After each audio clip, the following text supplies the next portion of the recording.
Is that a Patrick Hamilton Walsh I hear? It is indeed, brother. How are you? I'm great. I'm good. I'm in South Africa. I'm in a beautiful part of the world. I'm feeling blessed every day. And to hear your gorgeous voice, wow, what a gift. A gift indeed. Where are you? I'm in a little village about an hour and a half from Cape Town called Greyton. It is truly great in Greyton.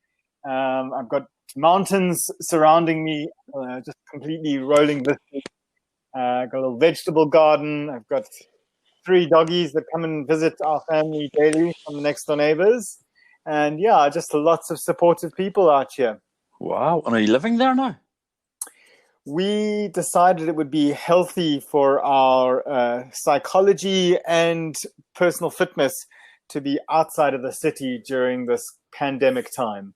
And so, yeah, the mission was to ultimately give ourselves a temporary respite, go to a place that we'd be able to go outdoors a little bit, have a bit of space, and clean air. I don't have the best lungs, and I understood that the coronavirus is not ideal when it comes to asthmatic people. So I thought I'd come to a place where there's good, clean air and lots of wilderness. Wow. So tell me this, what's happening around that whole pandemic from a South African perspective? I believe the South African government has taken some very productive steps forward, given the limited knowledge that the whole world has. It's a challenging space in that we have a very fragile economy, which has been recently blasted by the previous political era. Yeah, and so ultimately what's happening now is that people are really kind of reeling under the economic fallout of everyone staying at home, which is unfortunate. So if you're white and you're privileged like myself, this is an experience which can have its upsides. I'm getting a lot of family time. I'm getting a lot of time to reflect and to work on things that I generally don't have too much time to be able to do. But if you are from a disadvantaged community, largely people are living on top of each other. You know, there's a lot of people crammed into small informal settlements. There's food security issues. And yeah, the challenges are mounting, and it is a bit of a pressure cooker, which is really unfortunate. Short of it turning into a full-blown humanitarian crisis. However, on the other side, there are a lot of people stepping up and really being supportive in many ways, adding to the whole food security thing, collaborating in various ways, coming to the party wherever they can. Yeah. Yeah, very good. Well, it's actually the same sort of issue that we're having in Sweden. A lot of obviously, you know, the circumstances here are quite different. I think it's the only country in the world that has allowed people to sort of continue as is, but acting in a respectful manner. Yeah. And the Swedes are very good at that. But we also have a society where everyone has got a lot of space and a lot of access to like holiday homes and summer homes and winter homes within Sweden. However, a lot of the early casualties that were stacking up within the Swedish system were actually of people who had migrated up here from Africa as refugees and things over the last few decades, and of course they have a way of living where they actually live multi-generational within one house. Yeah, which is unheard of in Sweden. Swedish people usually move out of the home quite early and quite young, and they all have. I think in Stockholm, more than 50% of households have got one person. Wow. So the difference, the problem is not that people are in contact with others. It's actually there's a big problem with loneliness in Sweden, particularly in Stockholm, because a lot of people are coming home to empty houses, and so a lot of the casualties that this virus has brought to Sweden have actually been non-Swedes. It's people who've come here as refugees from mostly from Africa, actually, and Somalia in particular. I see. Okay. Wow, that's fascinating. So you kind of there's two contentious challenges. One is the loneliness, depression, etc., from having this independent living. And then on the other side, there's this very current paradigm of the coronavirus where people are living on top of each other and have a different cultural context. Yeah, yes, that's and it's very much I think across Europe you're seeing more of that. There's like a two-tier society which works sort of, that lives side by side but is completely separated. Where, taking Sweden as an extreme example, the people have a very solid way of living, which has been, that way for decades, if not hundreds of years. And then you bring in, of course, Sweden is the most open society when it comes to bringing in refugees and immigrants through war-torn societies and all that. So wow. the societies don't really mix. The people come up here and they think that the streets are, covered in honey and gold. And it's not the truth, because there's actually quite a housing crisis within Sweden. So whenever these refugees come, of course, they build like apartment blocks and things, and they put them in and do the best that they can to sustain them. But they're not getting the Swedish way of life. They're probably getting more similar to the way of life that they had before they came, but they're now just doing it in a colder country. Yeah, which has its own challenges, I suppose. Absolutely, and of course, I'm here I'm an immigrant as well. I'm an Irish immigrant living in a foreign country, and I can see that when you're an immigrant, you're always on the outside, and some people can deal with that and make the most of it and sort of celebrate their differences and use them to their advantage, like I do.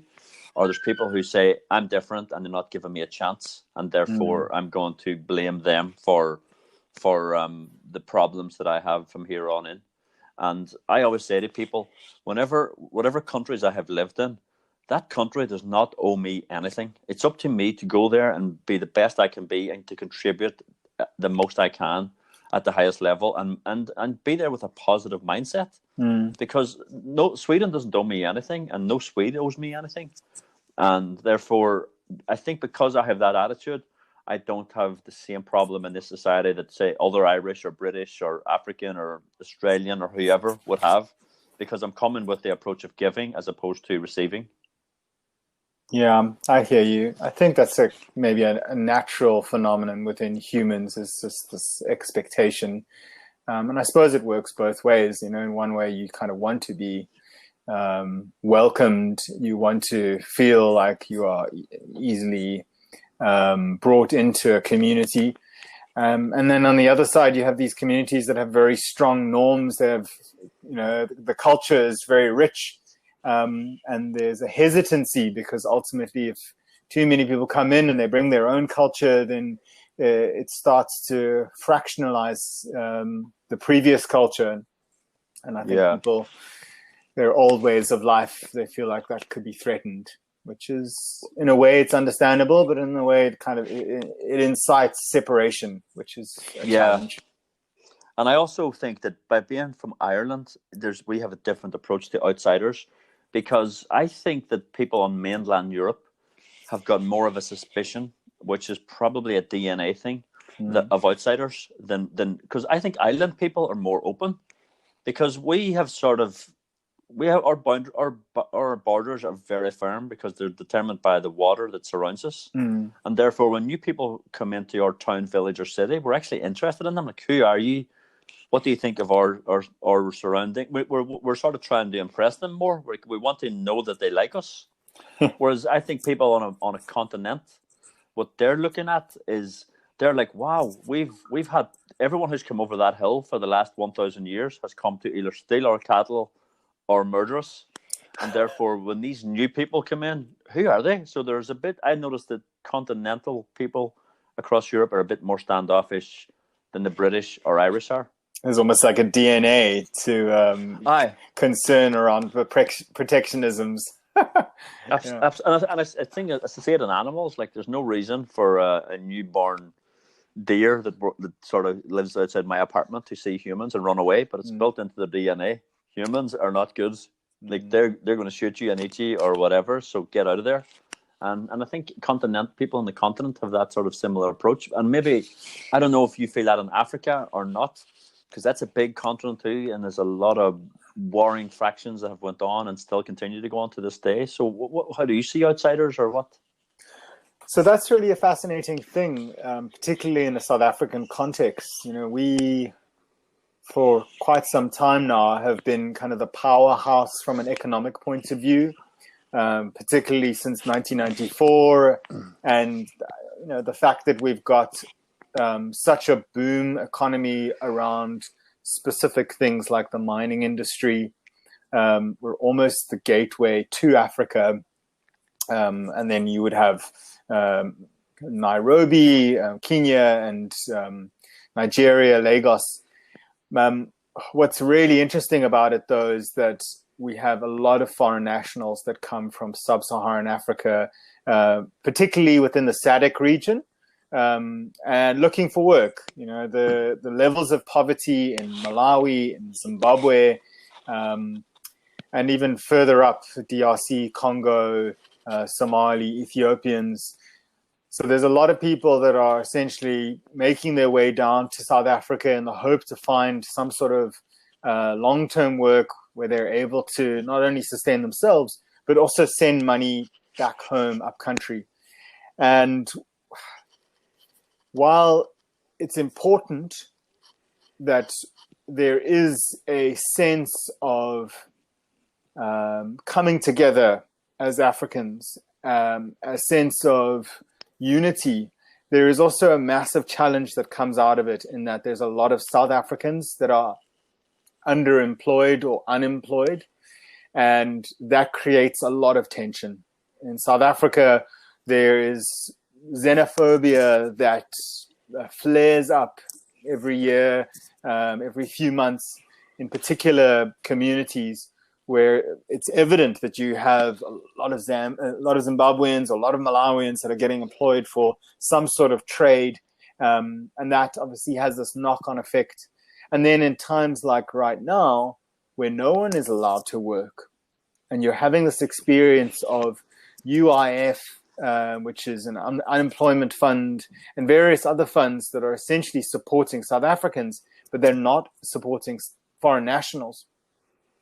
What does that do to these communities? Because, within our informal settlements, we have pockets that are specifically foreign national driven, and they are fragile. They are subjected to the same harsh realities as South Africans that are living within these communities. Only the South Africans, in some part, are getting support from local government, whereas the foreign nationals, not nearly as much. So there is a huge fragility to our South African context when you're looking at the broader Africanisms that come into South Africa.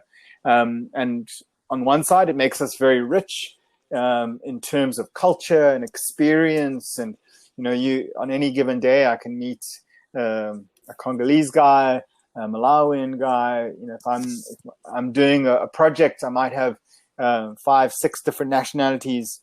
And that's exciting, and it's great to get to know people and hear more about their cultures. But on the other side, it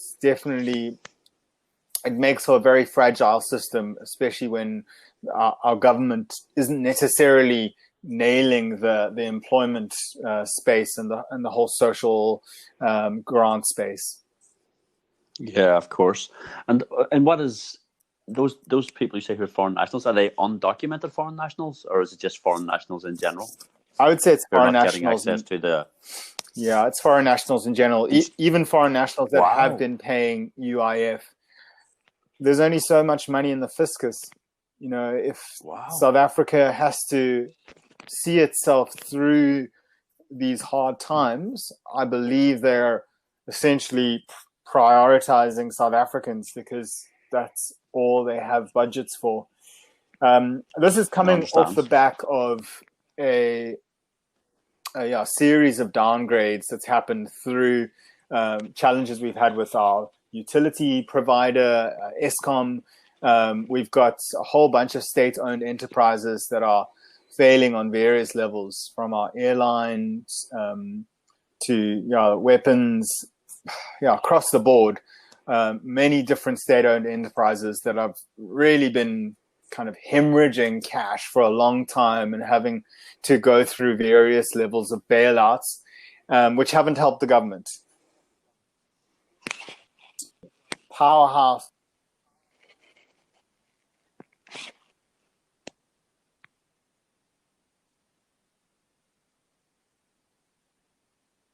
Hello, Misha.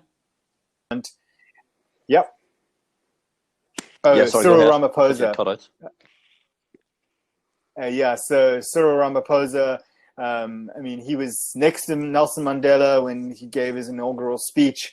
He's been, a powerhouse of a businessman many years, several generations, or several decades. And he's definitely earned the respect of the South African public broadly around his capacity to lead, even within a fractioned government. And right now, with the whole coronavirus, he's being put to the test in a massive way. Yeah. And has he got the respect across all the races? Or is it just certain tribes?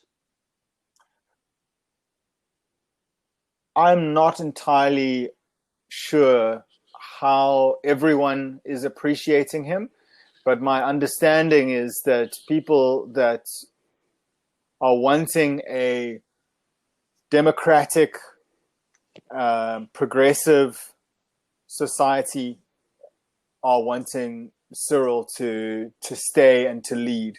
I think there's definitely some factions within our society that are potentially kind of on the trajectory of still, using the nepotism, the cronyism. There's also a party called the EFF, which has been very problematic around land claims and, essentially inciting a lot of xenophobia and various other things like that. Whether or not they're all for the new ANC, the African National Congress, I don't know. I'm not a political person myself. I don't follow too much around the politics. But my understanding is, for the most part, people are backing Cyril, and it doesn't matter from which kind of race or class you're from. They're seeing some really powerful leadership happening at the moment, and it's exactly what we need as a country. Yeah, just someone to row behind. Even if they only get 80% right, that's good for considering the last guy, Yeah, well, I mean, the last guy, we were all sitting in the negative. So for us now, we're most certainly sitting more in the positive space, which has been fantastic. And we're seeing real leadership. He's bringing the police, the local government, kind of all the different institutions within government together. He's taking ownership. There's a sense of responsibility coming from government. There's a clarity which we haven't had in a long time. Before, it just felt like government never addressed us, and every week or every month there was a new, some sort of hidden agenda, some sort of corruption scandal coming out. And that's, for the most part, has not been the case for the last year and a bit. Yeah, that's great to hear. It warms my heart to hear that that country has now got someone to row behind and sort of unite them. And what is the latest with China? Because I go to Africa every year.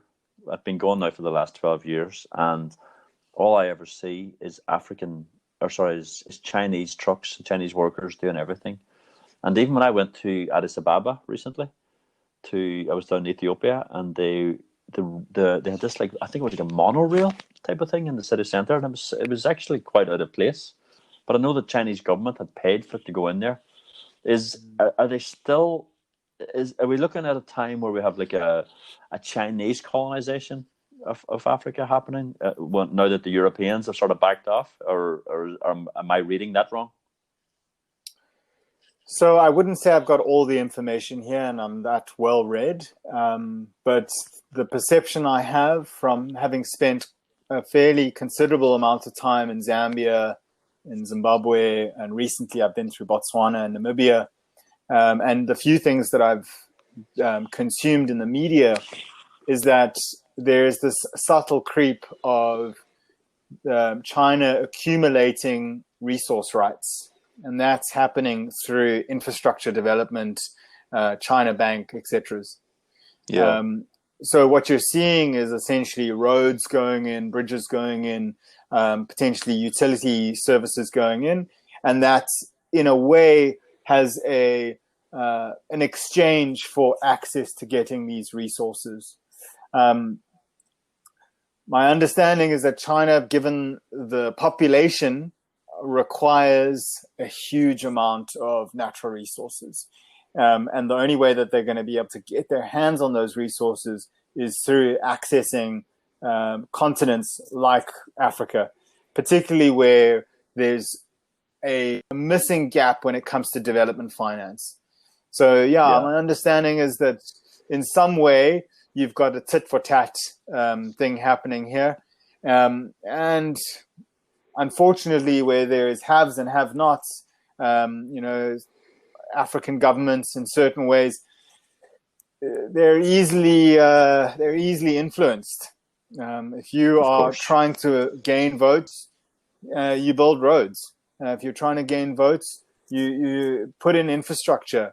And the part of the challenge there is there's largely going to be some sort of payoffs. So you're finding that some governments are potentially getting some really skewed incentives to put in infrastructure, maybe where it's not even needed, and particularly when that infrastructure is actually self-serving. So there's a road going in there, and that road is going directly to a port, and that port is taking these forests out of this country.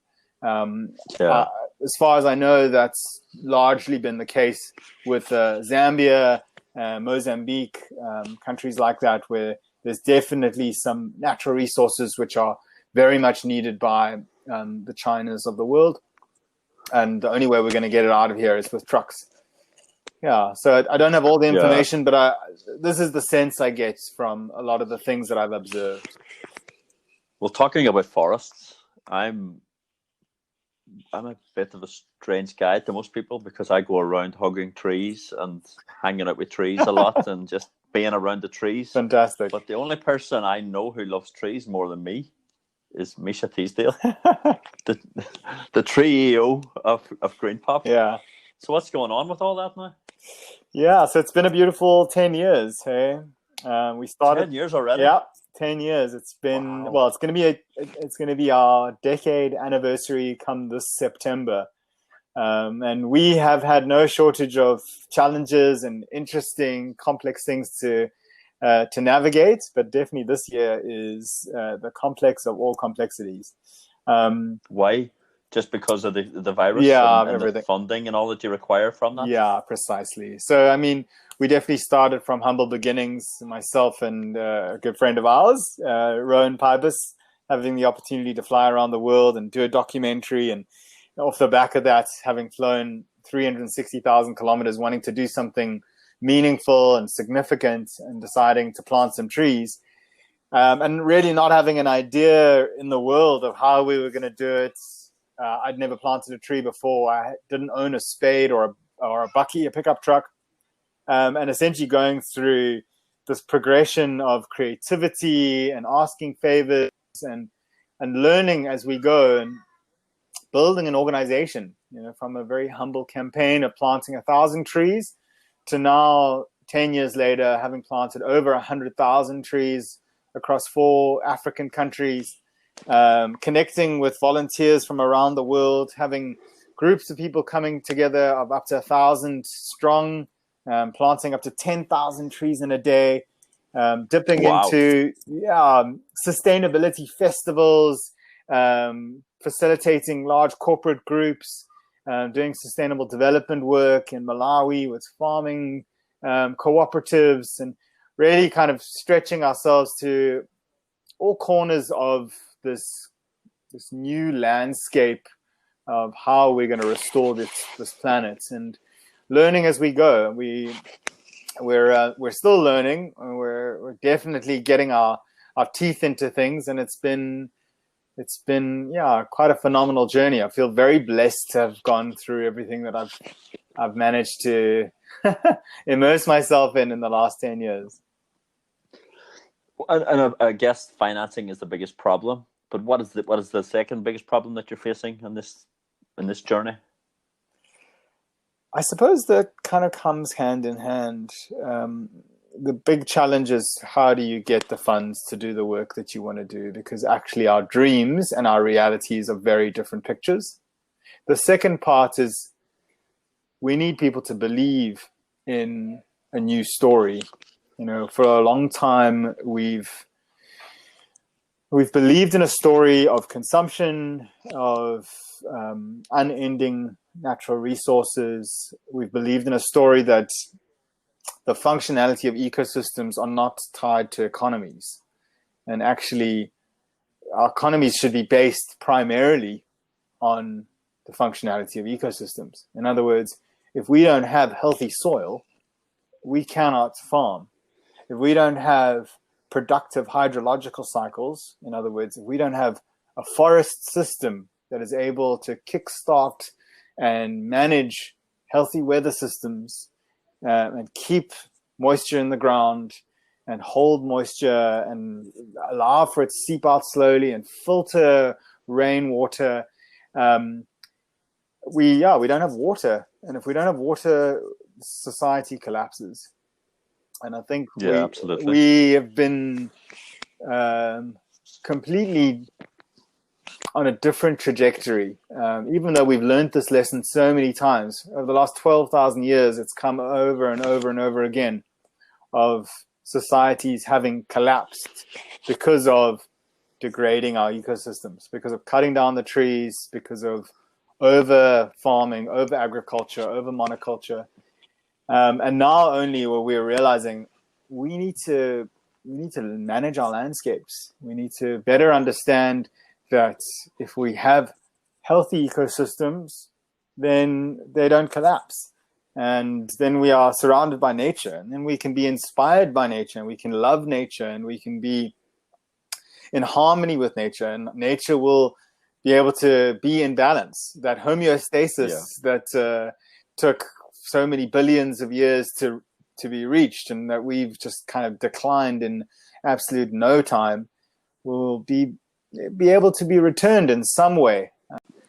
I'm recording this podcast through Anchor. And if you're considering doing a podcast and you haven't heard about Anchor, then let me tell you, it's the easiest way to do a podcast. So let me explain. It's free. There are creation tools that allow you to record and edit your podcast right from your phone or computer. Anchor will distribute the podcast for you, so it can be heard on Spotify, Apple Podcasts, and many other platforms. You can make money from your podcast with no minimum listenership. And it's everything that you need to make a podcast all in one place. Definitely check it out. Download the app now from the store. I don't know if we'll be able to restore back to what we once had, but we'll definitely be able to get back to some sort of normality, and that's exciting. Yeah, and I would say this, Misha, don't lose hope, and don't think that things cannot be regrowing and sort of energized in a very short period of time. The irony of all this is, whenever I went to Chernobyl a few years ago, on the 25th anniversary of Chernobyl, a bunch of young lads from Belgium had went in and decided that they were going to brighten up and make it come back alive. And the one thing that I know about graffiti is that it spreads. So when one group of people go in, then the next group's going to go in. And so when I heard these lads had went in, I decided I better go to Chernobyl and have a look around before it gets completely covered in graffiti. I want to see it in the most unique fashion as possible. And the thing that I took away from Chernobyl was how quick nature reclaims what belongs to the Mother Earth. And it was a strange takeaway, because it's such a rotten piece of our planet which has been damaged so heavily for multiple generations. Or maybe that's only the story that I have bought from the Western media. Maybe it's not that case at all, but as far as I know, that piece of ground is now tainted. But at the same time, there's loads of people living in and around Chernobyl. There's families who are bringing up kids and operating, as if. And it really gives me a sense of belief that if we can just have a bit more respect for our environment and take individual responsibility for our actions and our decisions and how we deal with things such as brushing our teeth. Do you need to run the tap the entire time, or can you just, turn it on to wash, to your brush, and then turn it on to clean out your mouth at the end? And just having that sense of awareness around sustainability, trying to protect our planet, trying to be in this together, and not looking at the other guy like he's doing it wrong. I mean, maybe he's just not at this stage of the journey yet, but what I think the best way always to get people to come along is not to tell them, but to show them.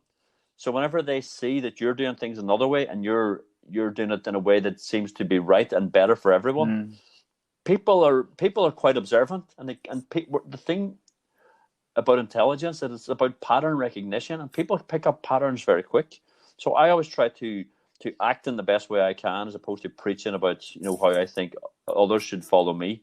I don't eat meat. I don't drink alcohol. I don't gamble. I don't smoke. Don't have any really bad habits at all. And more people who are around me stop drinking alcohol and stop doing all these things. I don't tell them to, and I don't tell them that they should stop. I'm just saying this what works for me. And I see it working more and more on a micro level, like small things like alcohol, and I see it more at a macro level where I'm just like, you know what, man, I do hug trees when I'm on the way to a meeting in my suit in the middle of the city centre, and I don't give a monkeys who sees me, because 1 out of 10 times that I do it, someone will go, man, that's awesome that you're hugging a tree, because you look like the opposite of a guy who would be like in a city centre hugging a tree for like 5 seconds, and I'm just giving gratitude, But it allows other people to see that there is another way, and the sort of mind-washing sort of media that we take from watching movies and shows, all this predictive programming shows us that we should live one way, but there is another way, and it's people like you who inspire people like me to see the world from a different perspective, and then I can do it on my terms and do it my way. I don't need that. The best Misha Teasdale in the world is Misha Teasdale. The best Patrick Hamilton Walsh in the world is Patrick Hamilton Walsh. I will always try and be the best I can on my terms. I like that. Thank you. Thanks for sharing that. Yeah. And it's and this is what I've always loved about you from the first moment. People think I have a lot of energy, but I think you have a lot of energy. You've got this abundance, man. And it really resonates out of you. But you have got this beautiful contained energy. It's almost like it wants to become a lightning bolt, but instead it lights up a room. It's like a bulb. It's a really high level of energy, but you use it in a way where it gives off light, as opposed to lightning bolts. And I remember the very first time I seen you, it was like that. It was a very soft, gentle, compassionate guy wondering about his place in the world, and that has never changed. Every time we've met, I think the last time we met was maybe 3 years ago. That has not changed. You still have that softness, that love, that compassion, and that searching within you, and it's a beautiful place to be. Yeah, thanks, Patrick. It's such an interesting headspace for me as well, because I'm consistently flung into having to speak in front of audiences and not necessarily having a background in development or the sciences, and being this creative kind of catalyst person. There's always this underlying uncertainty that I've got inside of me of like, am I good enough? And sometimes it comes out in a way like I feel like really powerful and really like I can deliver, and I can do it without even having rehearsed. I'll just go and I'll talk to an audience and I'll feel incredibly driven to be able to deliver a very positive and profound message. And other times I don't always believe in myself as much as I should, and so it's kind of finding that essence. And realizing, we all have our gifts to share, and knowing how and where to find my gift, and bringing it to the surface when it's most relevant. Yeah, so I don't really have I don't really ever second guess myself, and I don't really have too many self doubts. Thank God.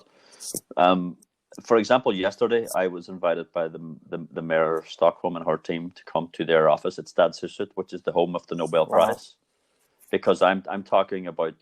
I've wrote a report in the last few months about talent attraction in the times of digitization and pandemic, and I'm launching that report through the media and with the mayor of Stockholm on Tuesday. And you know what I'm going to do? I'm going to go in there and just be Patrick Hamilton Walsh. And that's good enough. And I'm going to do exactly what I did before I come on this podcast. And before I come on this podcast, I do some chanting and some meditating. And I don't prepare anything. I just say, I've set my intention. And today my intention was, please let Misha shine bright. Let him get the message across that he needs to get across. And please let the people who need to hear his message and feel his energy receive his message at the right time that they need to receive it. And the beautiful thing about a podcast is that some people will tune in as soon as it goes live, and some people will tune in 2022, and they will need to hear this message from this great African guy then. And it'll resonate with them when they find it, and that's my intention for the podcast every time. And it's not about research, it's not about fancy kit, it's not about having anything, but it's about just believing that I am enough, and that the person that I'm talking to is enough, and the people who will receive the message, they are receiving enough, and the time is always perfect. Oh, thank you. Yeah, I really appreciate that. I feel like this is a very similar journey to many people, and it's maybe the wisdom you get from getting older is kind of starting off with so much insecurity and unsureness about your place in the world, and that slow, comfortable, gentle realization of being happy in your own skin, and I suppose that the repetition of it, allowing for yourself to be confident in the way you engage with the world. And for me, like, one of the things that's been the most profound is just coming with honesty, integrity, saying, like, I don't actually know. I don't have an answer for that. This is what I think.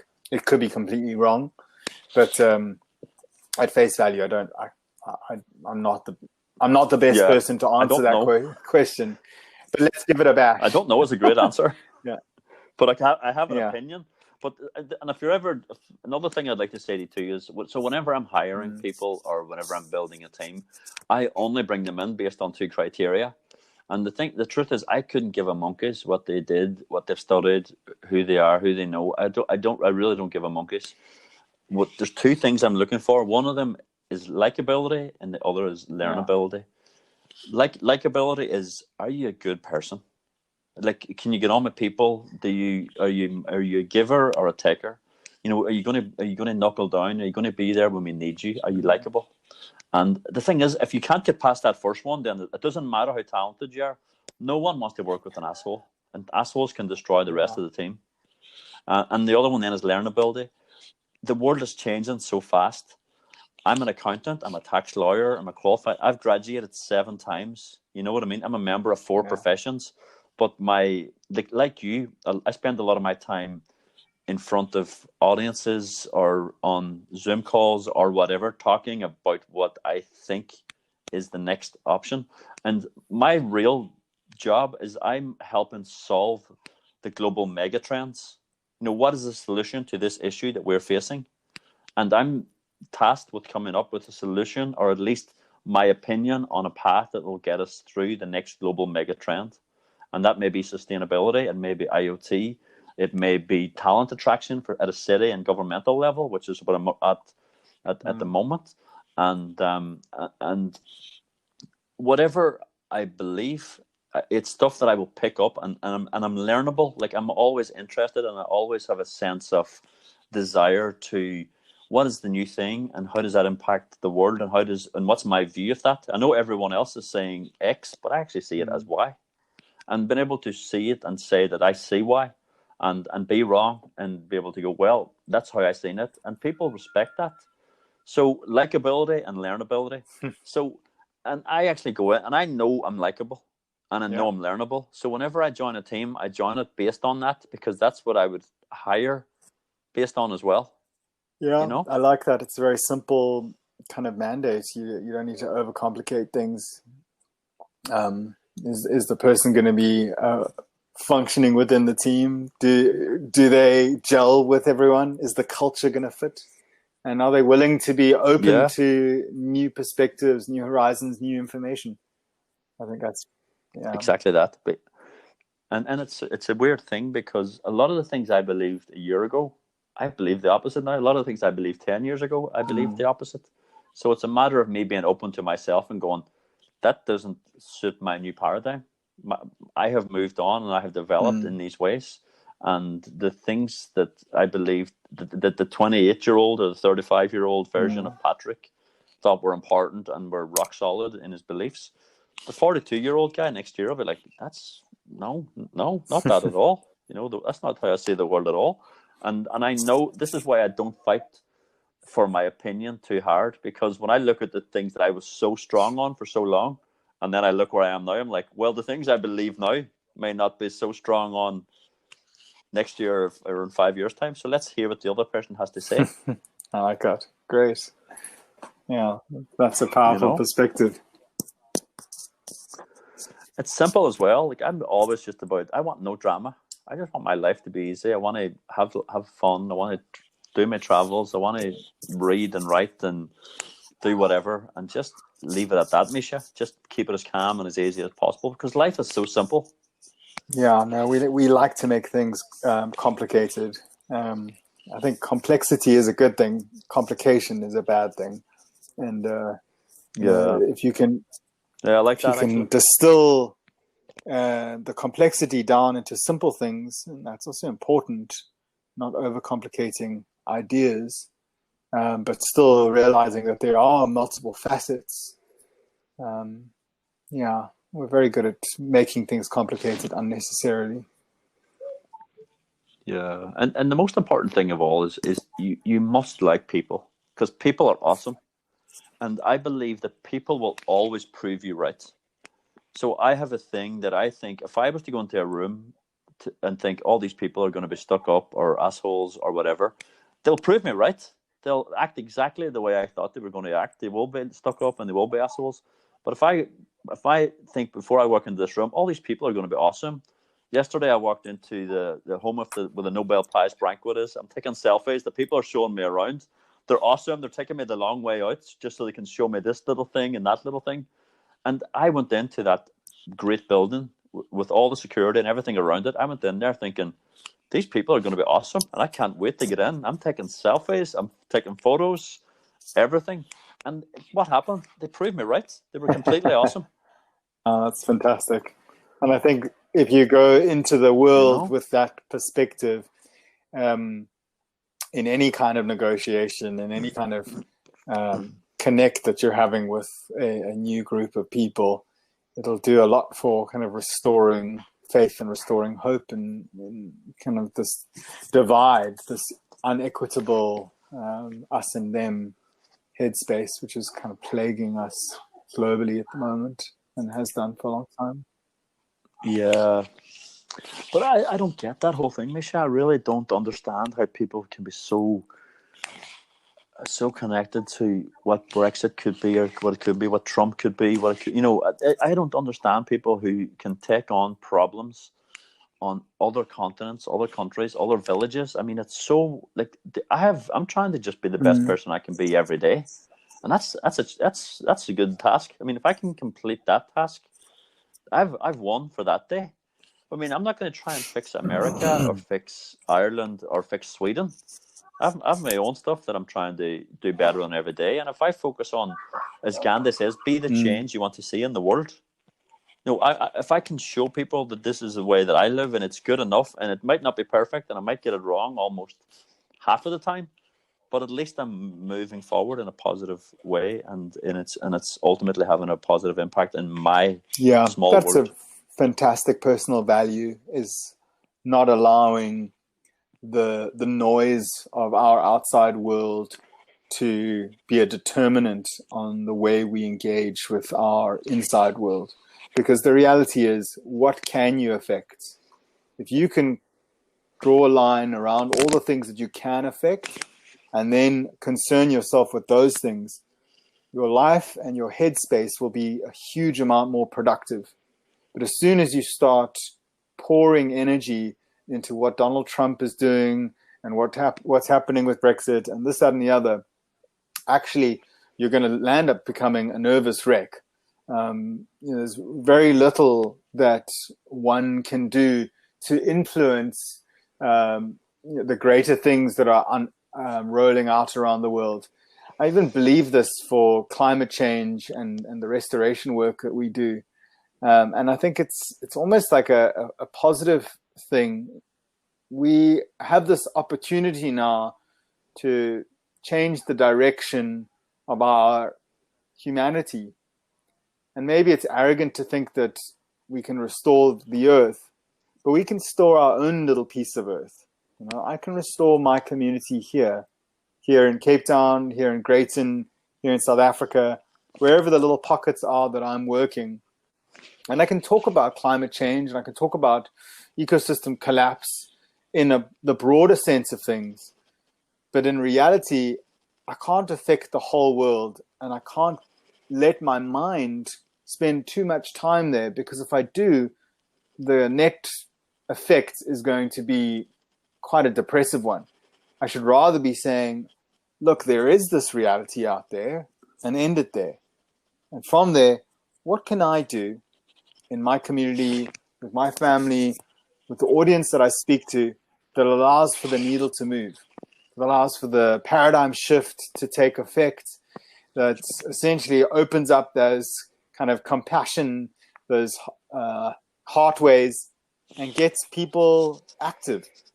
I think that's the most productive thing we can do. And there again, we're talking about removing yourself from the complications of mass media, of this kind of globalized village, and getting to a place of saying, how do I act locally, consistently acting locally? Yeah. How do I influence my little world in a beautiful and in a very real way?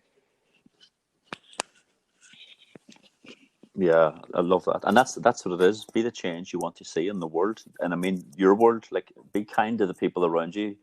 I have a rule where I will never get served by anyone ever, like in the local, with a grocery store or anything, or even if I'm on a flight, I will always leave a compliment with that person.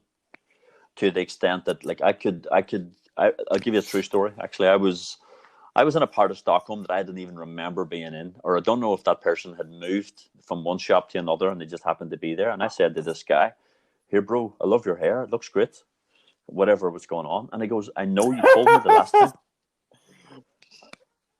And fair play to him for coming back. But I mean, he remembered me and he remembered that compliment, and it had that impact on him that he was able to go, "Oh, thanks, man." But you already, so it was obviously, it was a bit awkward of taking a compliment about a man, complimenting him on his hair. But I do it all the time. I will never take a service from anyone without finding a compliment in them. Either they have nice shoes, nice glasses, nice hair, or a nice manner, or they're very professional. And it makes an impact on them, because so many people just go, they don't see the human being that's serving them or that's in them. And they are our community. They're the people. The word community comes from a Latin word, which means to hold in common. And what we hold in common is we are on this little space together, and we're interacting and moving around on this square mile, or whatever that is. And remember this, Misha, and this is a thing where I think you're doing a good job, but it's a thing where I have to refrain from.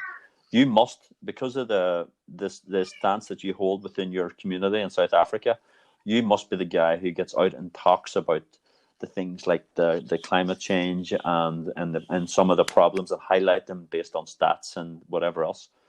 My approach is never to mention it, but to try and be better. Because in the beginning, God said, "Let there be light." And God said, "Let there be light." So light came after sound. Yeah. Right? Sound is so important, because sound, what we say is what we create spells with. Mm. We spell out a word, and when we say a sentence, we are casting spells and we are creating our reality, like abracadabra, which is from the Aramaic language of what Jesus was. He was Aramaic. And therefore, I'm always very careful about trying to not talk about the negative. And because I think by continually talking about it and promoting it, we are creating our future. We're casting spells. And I get it from your perspective that you must talk about that. But from my perspective, I will try and see, okay, what's the good in this? Okay, there's always something good that comes out of everything, and there's always another way of looking at it. And that's how I try to do it. I try to cast spells by talking about the benefits of the circumstances I'm in. And an example of that is, and the truth is, I have never had a more productive or rewarding or fruitful 3 months than the past 3 months. Everything that could go right has went right for me. I knew 2020 would be my year, and it's been that in buckets. I mean, when everyone else was stocking up on toilet paper, I was buying stocks and shares because the economy had crashed. When hand sanitizer was never more expensive, Amazon shares will never be so cheap. I've been taking it easy. I've actually wrote a book. I've done multiple things that I wouldn't have got the chance to at all. And I think for nearly 3 months in a row, I've been in the same country I have never been in the same country for this long. And it's given me such an opportunity to really bed down in who I am, really get involved in my own community. We're not locked down in Sweden, but it's really given me a chance to enjoy my the things which are within my proximity with a lot more depth. And also, I have no temptations because most people are chilling. I work in a job which is I have to go into the office and I have to sort of represent the city of Stockholm. But most people are stuck at home, so fair enough. They're not asking me to do anything, and it means I'm sort of almost by default on like a chill space. So the last 3 months have been an absolute blessing for me, and I'm completely respectful and vigilant for the people who are struggling at this time, particularly with mental illness of being locked up, and I give all my sympathy. And I'm not trying to devalue the position that they're in society or whatever, but I'm just saying I have casted my spells. I have spoken positively of this time and the benefits that could come from it, and I have reaped what I have sown. Yeah, that's positive, man. That's powerful. I really appreciate that. It's amazing to be able to be living it in the way that you do. And I suppose for me, the thing that I've always been in awe of with you is just your ability to like fully immerse. You know, I hear you, like I've written another book. Well, I've taken this very challenging time in human history, and it's been an absolute positive for you. I think there's so much to learn from that. Deep respect for that, man. Yeah, but I don't get me wrong. I work hard to have a life like this, and I don't work hard. I work hard on a moment to moment basis. Like I give the compliments to every person. I have calls for help and advice and all these things multiple times a day from around the world, and I do help those people. So I'm really a big believer that this earth is our karmic university. And I do believe that the challenges that we're confronted with are the things which help us get better. So when we do confront them in a positive manner and see them as almost lessons in a university that have to be passed and overcome, then we get the rewards back again for that. And my life is a blessing, but I always tell people it's like I'm so vigilant about kindness, compassion, empathy. And I mean that for animals, trees, plant life, human beings. I love humans. I really love people, man. And if there's one bad thing about this whole pandemic, it's that I can't hug people as much. Because when I walk into buildings, people who don't hug anyone else, they walk up and they hug me. And I'm probably the one guy they hug all week. And I'm talking about big lads, small girls, old women, whatever. I hug people and I give out just that essence because humans need touch and they need contact, and if I'm the person they use for that, I'll happily take that, man. You know. Wow, fantastic! Yeah. Yeah, there's something very special about the oxytocin, that the hormones that drive our way of being and thinking and believing, and how those little nuanced things, the happiness, the hugging, the chocolate. Yeah, that's it. Can I ask you a question then about like what is your daily routines? Because as I said, you're a boy with a beautiful pure energy and an innocence to you actually in a lot of ways. And what's your thing that how do you maintain the Misha that you are? So I'm currently living a life of a fairly disrupted routine by comparison to who I was 3, 5, 10 years ago. Because I recently had 2 years ago, I had a little boy, and he's bringing me lots of joy. But he also Beautiful. he takes time. It takes real presence to try and be a good father. I know it feels like a practice more than anything. This understanding of fatherhood, it's something that I'm constantly working on, reevaluating. And so my routine at the moment is largely to do with him and how much learning and joy and creativity and all the other things I can share with him on a day-to-day basis.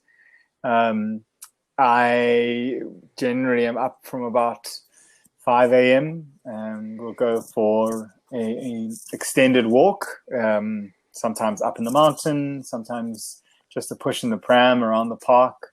I try and clock in maybe 5 or 10 kilometers, something enough to work up a sweat and give me some real presence with him.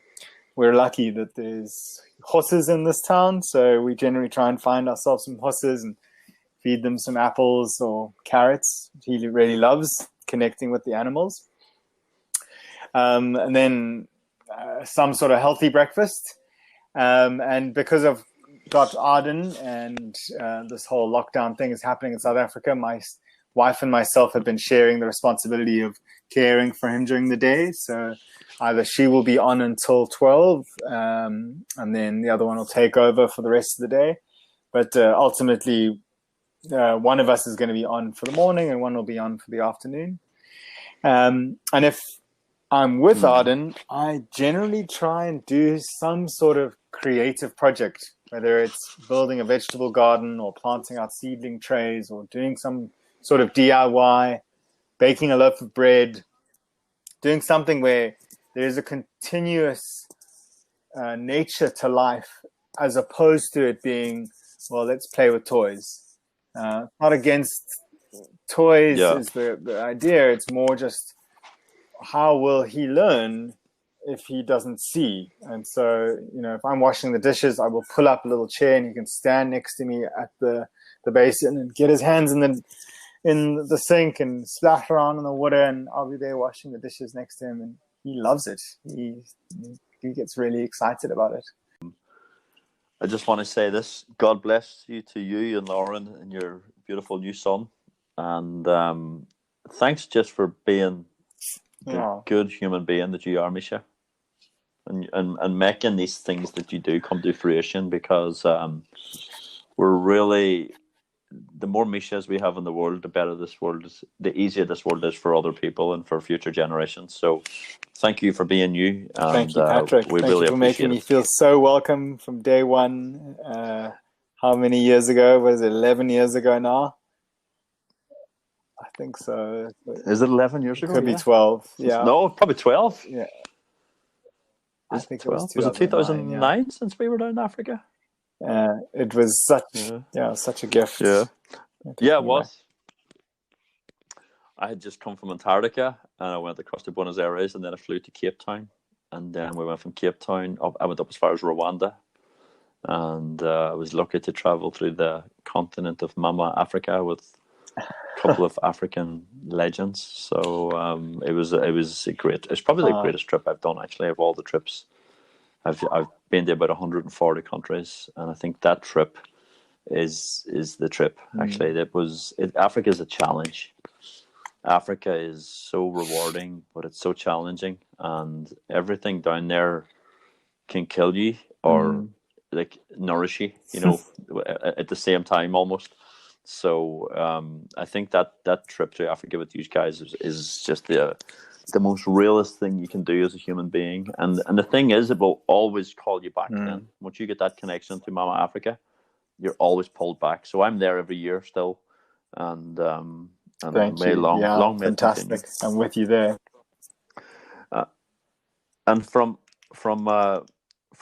people to reach out and find you, I'm going to put all your links, all your connections, websites into the sort of narrative of this podcast, so people can find you and hopefully reach out and do whatever they do and fantastic. support you in whatever way possible. Good man. It was Misha, such a treat. Yeah, look after yourself. Stay safe, brother, and healthy. All the best. Lovely. Take care, man. See ya.